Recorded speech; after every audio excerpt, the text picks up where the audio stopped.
So this is going to be a little bit more impromptu or improvisational. Something I've been wanting to talk about for a while. Well, there's been a number of things, but one of the revelations that I've had recently, jumping rope, is the importance of keeping your hands even when you're doing things, especially transitions. So that's something I wanted to relate to you guys. I've been jumping rope for a long time. I did stop for several years because mostly because I got frustrated with certain things. But I did, when I got back to it, it was like a relearning process. And not only did I have to relearn how to do things that I knew how to do previously, I was trying to learn how to do them better with better form, etc. Because when I first started out, I was just super raw and I just put a lot of time into it and I was quote unquote talented at it. I just put a lot of time and practice into it and I figured most things out on my own.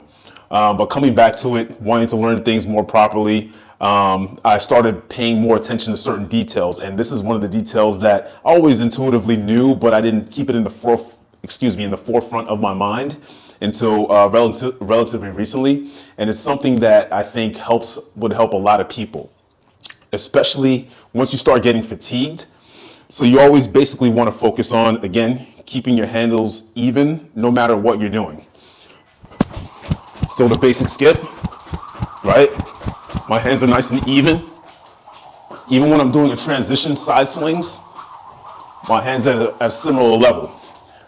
Just to give a perfect illustration of the difference that it can make, just coming into say you trip up and then you want to get back into your jump rope, into your basic jump. Most people, what they'll do is they'll have the rope behind them like this, and then they'll bring it over, and typically they trip on that part, right? It's hard to illustrate it now, but you've seen it happen. I'm sure you've had it happen to you before. Usually the reason why that happens is because when you're about to jump the rope, your hands are at a different height than when you rotated the rope over your body. So as you rotate the rope over your body, you want to keep the handles in the same position. This is especially important for crisscrosses.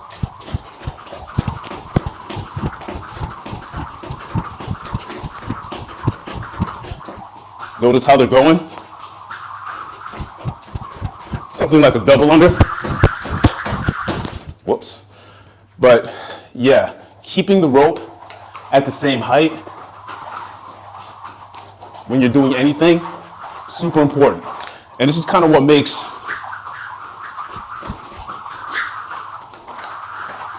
jumping rope so fun, is that there's so many little nuances to consider in it. And it keeps you stimulated, right? All these little details that you can consider while you jump rope. Especially important for something like a Mick release. Making sure that you keep the rope at the same height. This is something that when people talk about Mick releases in tutorials, they don't even mention this. Making sure the rope is at the same height when you spin. They'll talk about a billion other things, but they don't talk about making sure that the handles are at a similar height, right? Usually when you trip up on your rope, when you're jumping rope, it's because you start getting a little bit fatigued and you don't pay attention to the fact that your arms are starting to droop a little bit. So, a little bit jumping rope, going good, feeling good, and then you start losing energy, and then your arms drop, and you trip on the rope gets slack. So that's when you got to pay even more attention to where your arms positioning is, when you start getting fatigued. If you want to keep up you want to build up that endurance,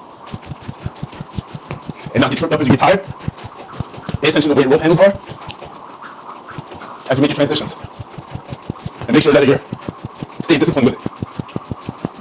Super, super important. It'll make your consistency with pretty much everything that you do much, much better. Hope that helps.